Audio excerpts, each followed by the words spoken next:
newspaper here in Liverpool, and it's part of the political and social establishment. What Chrissy and a committee have done is to produce an alternative press. They've come up with something new and produced a newspaper for all of us. Usually it's built around a photograph. If you've got a photograph, you usually size up, see what size it is, and start building a copy round it. Chop it up, usually have an old paste or a brush or something, and paste it round like that, and then we say, well, let's think of a heading, in which the printers have got their own typeface book, which we've got to use, and we go and find out how many letters will go across how many columns, and we try and fit them in. If we don't like it, we scribble it out. And usually, slowly, very slowly, over a couple of hours, it builds into what we want it to be. The presentation of it is usually good. What each individual person wants their page to look like. How did you learn to do it? Well, I mean, not anybody comes in off the streets that I can do a newspaper. No, hang on a minute. Now, this is the secret, you see. For years, everybody's put a veil of secrecy over journalism. And what happened, we went to one or two journalist friends and said, will you give us a hand? And they literally worked on us solidly for 3 months until we knew it.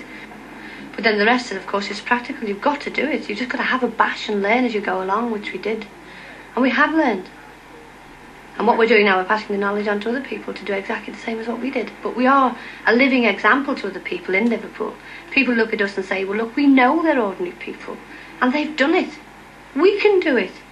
All it needed was one person like myself to stand up and have the guts to have a bash, and we did it.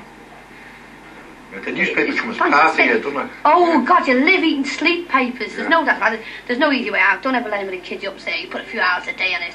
It just doesn't work. This is another breaking down of the barriers.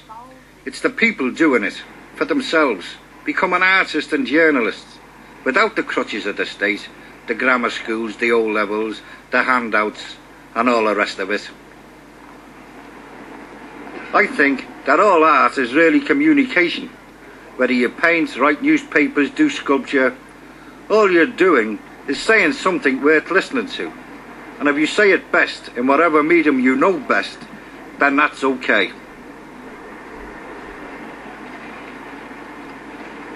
Painting is some people's way of doing it. It costs about £60 a fortnight just to hang your work in the Blue Coat Chambers in Liverpool. So we got permission to use the railings for free instead. The street is our art gallery, and the street is our cultural stream. The purple and the green, I think there's white blue. You like the autumn colours? There's a market atmosphere here where people get together to haggle and to bargain. And this is what we want. To bring the people together again who've been shattered and scattered by the soulless planning of our city.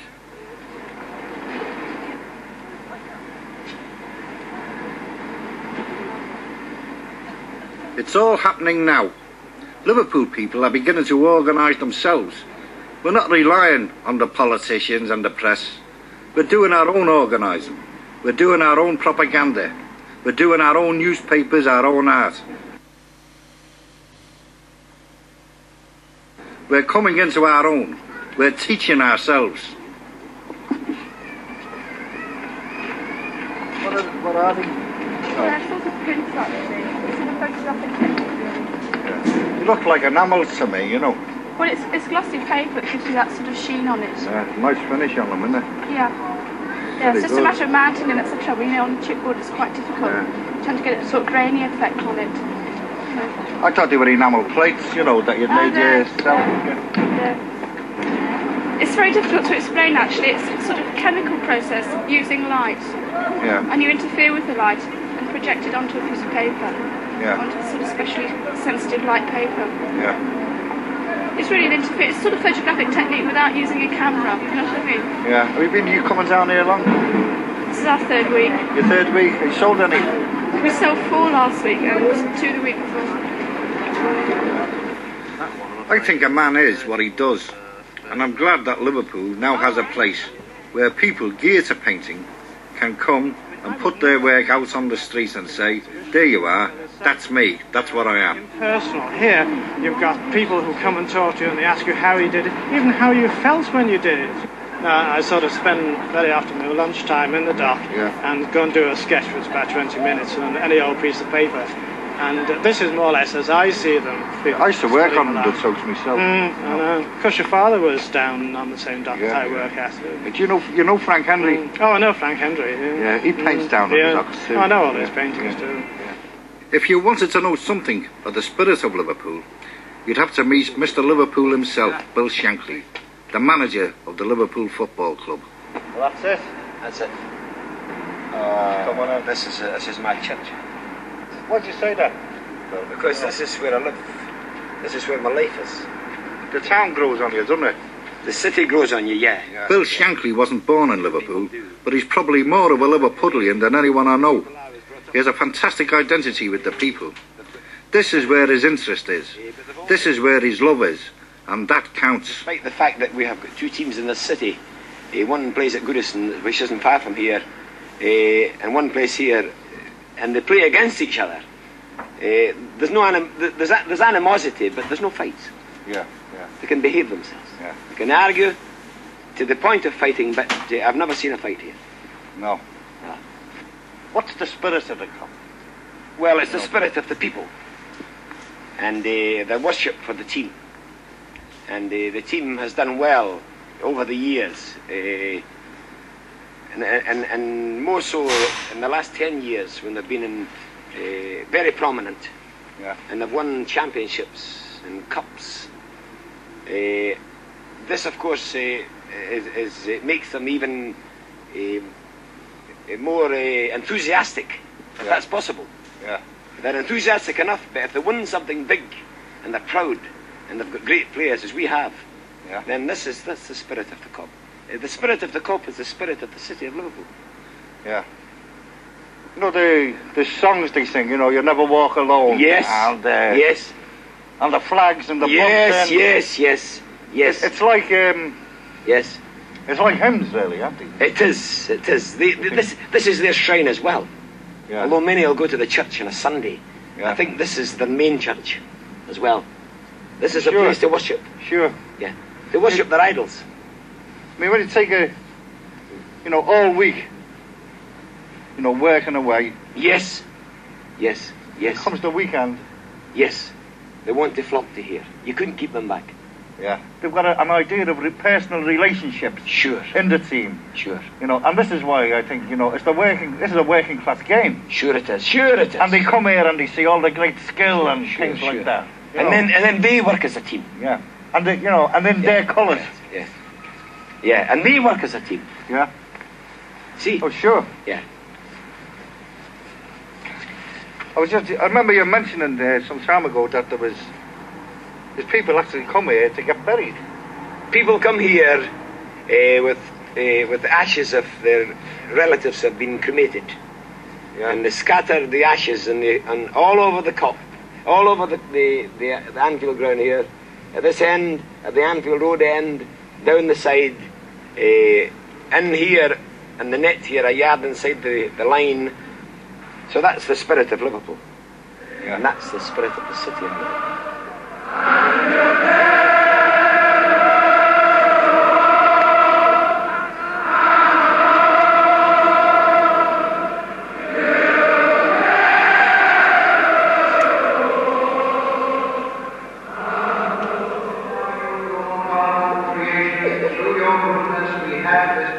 The people are the cathedral. I believe that. When all those big buildings and cathedrals were put up, I wonder whether it was for the people or for the glory of God, or for the architects themselves, for their own egos, their own glory.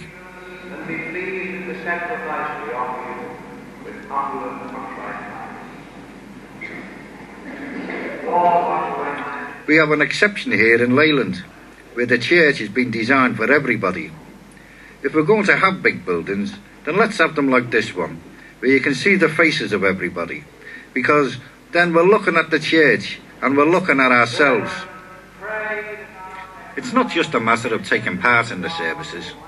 What's important is that we see each other in the streets, at work, in our daily lives. The people must be the cathedral. And Jesus said, I am the resurrection and the life. He who believes in me, though he is dead, will live on. And and whoever has life and has faith in me, to all eternity will not die. It was here I first realised the real significance of the resurrection. Christ risen, a winner. My very first job as an artist, as a sculptor, was to make the 14 Stations of the Cross for this church.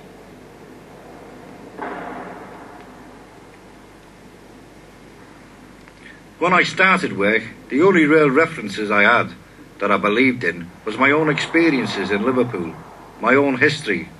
So the streets of Liverpool became ideas for the Way of the Cross. The imagery was taken from contemporary life, contemporary Merseyside. This fella is Simon of Cyrenaica. I used a foreman on the job as a model for it. He used to wear a cap pulled down over his forehead like that, so I put him in. This is Christ fallen. This one here is a photograph of Christ that came on Veronica's drapes when she wiped his face on the Way of the Cross.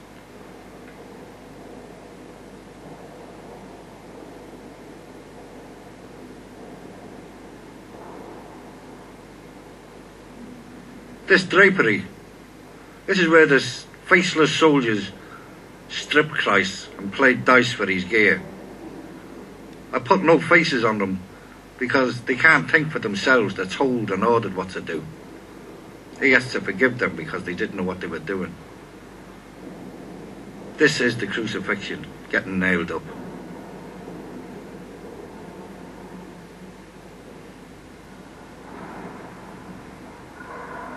This is the Pieta.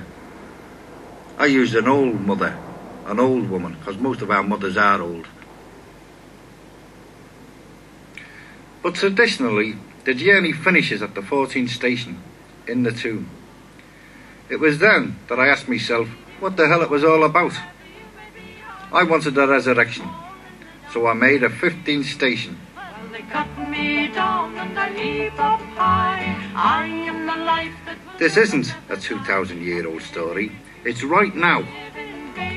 I am the Lord of the dance, said he. Dance, dance, wherever you may be.